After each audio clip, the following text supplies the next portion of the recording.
पर उपदेश कुशल बहुतेरे, ये सब चीजें अब चलेंगी नहीं, क्योंकि देश संविधान से चल रहा है, क्योंकि जो यहाँ मुसलमान रह रहा है वो भी सनातनी है, तो उसको भी योगी आदित्यनाथ जी का समर्थन करना चाहिए। क्या होते हैं भाई, आप भी वही सरकारी मीडिया वालों की भाषा का इस्तेमाल कर रहे हैं, क्या होते हैं ये तो जिहादी? उन्होंने ज्ञानेश जी को एक आईएएस ऑफिसर ने ज्ञान दे दिया, वो खबर बड़ी वायरल हो रही है। ट्विटर हैंडल है इलेक्शन कमीशन का, मुझे ऐसा लग रहा है इस ट्विटर हैंडल का पासवर्ड बीजेपी ऑफिस के पास है। कमीशन भी बहुत सख्त है, बिल्कुल बंगाल हो चाहे असम में, बढ़िया चुनाव कराने की बात कर रहा है सब, ना गुंडागर्दी होगी ना कुछ होगा। बिल्कुल दो टूक कहिए, लेकिन किसे कहिए? तृणमूल कांग्रेस को। क्या ऐसा ट्वीट इलेक्शन कमीशन आसाम के लिए कर सकता था? क्या ऐसा ट्वीट इलेक्शन कमीशन पौंडीचेरी के लिए कर सकता था? पौंडीचेरी में बीजेपी की गठबंधन की सरकार है और आसाम में भी बीजेपी गठबंधन की सरकार है। अगर ये ट्वीट इन्होंने बंगाल के लिए किया और बंगाल में खास तौर से जो सत्ताधारी दल है टीएमसी, उनको दो टूक कहा, तो ये दो टूक कहने का मतलब क्या हो गया कि ये जो ट्विटर हैंडल है इलेक्शन कमीशन का, मुझे ऐसा लग रहा है इस ट्विटर हैंडल का पासवर्ड बीजेपी ऑफिस के पास है। बीजेपी ऑफिस के पास। बिल्कुल निश्चित तौर पे, और इलेक्शन कमीशन के पास बीजेपी का स्टाम्प है। तो जब इलेक्शन कमीशन की तरफ से कोई कागज जाता है तो उसमें बीजेपी की कार्यालय की मोहर लगी होती है, और कोई ट्वीट इलेक्शन कमीशन पे होता है तो वो बीजेपी आईटी सेल से जो ट्वीट आता है वो ये लोग कर देते हैं।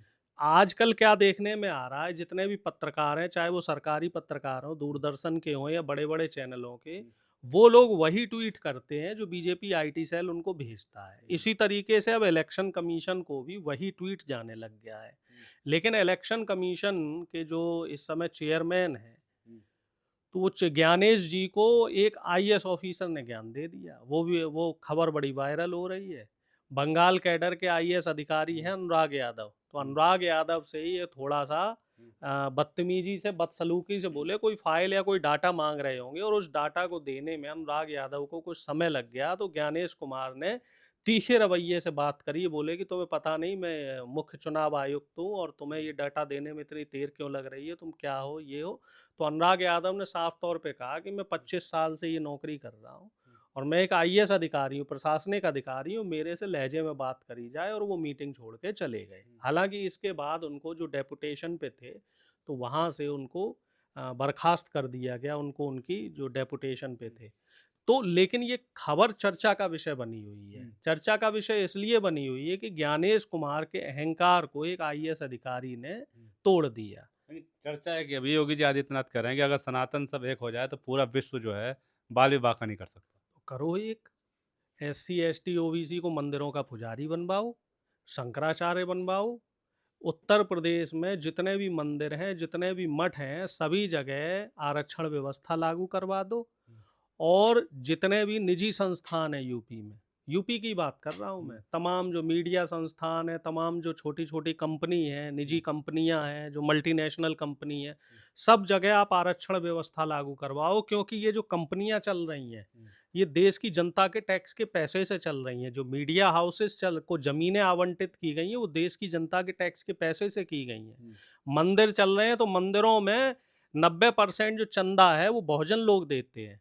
तो इन बहुजनों की हिस्सेदारी इन निजी संस्थानों में भी होनी चाहिए। तो मैं योगी आदित्यनाथ जी अगर इस तरह की पहल करते हैं, निजी संस्थानों में आरक्षण लाते हैं, मीडिया में आरक्षण लाते हैं, और अगर वो मंदिरों में भी आरक्षण लाते हैं, पुजारी भी आरक्षण व्यवस्था से बनाते हैं जैसे तमिलनाडु में बने हैं, तो मैं योगी आदित्यनाथ जी की बात को बड़ा करके ये कहूंगा कि हाँ भाई, सारे सनातनी और सारे हिंदू, हिंदू नहीं बल्कि मैं तो ये कहूंगा, क्योंकि जो यहाँ मुसलमान रह रहा है वो भी सनातनी है, तो उसको भी योगी आदित्यनाथ जी का समर्थन करना चाहिए। लेकिन समर्थन तब होगा जब सभी जगह हमें हिस्सेदारी मिलेगी।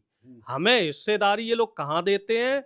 जब मुसलमान के खिलाफ लड़ना होता है, जब शोभा यात्रा निकालनी होती है, जब कावड़ ढोनी होती है, जब मस्जिदों के ऊपर झंडे फहराने होते हैं, जब धार्मिक उन्माद फैलाना होता है, जब किसी विपक्ष के नेता के मुर्दाबाद के नारे लगाने होते हैं। हिस्सेदारी लोनी में नहीं देखा हमने कितनी बड़ी रैली निकाली हिंदू रक्षा दल ने। नहीं, रैलियां निकालिए आप, लेकिन जो हिंदुओं को दूसरी इकट्ठा कर रहे हैं और सब। दूसरी बात मैंने कही कि मंदिरों में भी एससी एसटी ओबीसी को भरिए, आप मीडिया संस्थानों में नहीं, भी एससी वो एसटी जो ओबीसी रैली को भरिए। निकल रही है वहाँ जिहादियों के बारे में बोला गया, ये जिहादियों। जिहादी क्या होते हैं? भाई आप भी वही सरकारी मीडिया वालों की भाषा का इस्तेमाल कर रहे हैं। क्या होते हैं ये जो जिहादी? उन्होंने बोला उसको बता रहा नहीं, हूँ। मुझे आप बताओ ना, ये हुँ। जिहादी होते क्या हैं? कह रहे ये हैं हर घर बीजे वाले अब ये सूअर देखो, पालने चाहिए ये अब घर पे। हर बीजेपी हिंदू के परिवार सूअर पाले। बीजेपी और ये क्या आरएसएस बात हुई? बीजेपी और आरएसएस हुँ, वालों की भाषा मत बोला कीजिए। हुँ, जिहादी हैं कौन? जिहादी क्या एक धर्म विशेष में है? जिहादी हर धर्म में है। जो व्यक्ति मानवता का दुश्मन है, हुँ, जो व्यक्ति देश का दुश्मन है, जो व्यक्ति समाज का दुश्मन है, वो जिहादी है। हुँ, और हर वो व्यक्ति जो समाज में नफरत फैला रहा है, वो जिहादी है। और जिहादी कोई सिर्फ मुसलमान नहीं है, जो हुँ, आप लोग मुसलमानों को ऐसे बदनाम करने की कोशिश करते हो। हुँ। जिहादी हर धर्म में है। और सबसे ज़्यादा जो जिहादी हैं, वो राजनीतिक पार्टियाँ, खास तौर से बीजेपी और बीजेपी समर्थित पार्टियों में मिलेंगे, क्योंकि ये लोग धर्म के नाम पर सांप्रदायिक अरे! नफरत परोस रहे हैं। लास्ट में एक विशेष जानवर को पालने की अपील की जा रही है कि हिंदू धर्म वाले हर घर में पालें। सभी जानवरों को पालो, क्या हुँ। दिक्कत है? एक और विशेष जानवर तो का वो नाम लिया पंडित उन्होंने। पंडित जी लोग पालेंगे क्या? वो जो सूअर की बात कर रहे हैं, हुँ। पंडित जी लोग पालेंगे? क्योंकि हमारे धर्म धर्म में तो सूअर को ये लोग हाथ भी नहीं लगाते नहीं हैं, वो ना तो मुस्लिम भगवान का धर्म में अवतार लगा। बता रहे हैं वो तो। तो पाले पंडित जी लोग। ये जो उपदेश देने का काम करते हैं, वो हुँ, कहते हैं ना, पर उपदेश कुशल बहुतेरे, हुँ, ये सब चीजें अब चलेंगी नहीं, क्योंकि देश संविधान से चल रहा है। हुँ, बाबा साहब भीमराव अंबेडकर ने बहुत सारी बातें देश के युवाओं को समझाई हैं। हुँ, और अब वो युवा उस बात को समझ भी रहे हैं। हुँ, और उस ताकत को भी जान रहे हैं कि संविधान की ताकत ने हमें कहाँ से कहाँ पहुंचा दिया है। तो ये जो बाबा लोग जो ये बोल रहे हैं, हुँ, जो ये बीजेपी के नेता लोग ये बोल रहे हैं कि ये पालो, वो करो, तो हुँ, पहले उस चीज को अपने ऊपर ये लोग क्रियान्वयन करें, अपने ऊपर उसको इम्प्लीमेंट करें। हुँ। पहले अपने घर में पालें, उसके फिर बाद हमें उपदेश देने का अच्छा, काम करें। चलिए ठीक है। बहुत-बहुत शुक्रिया।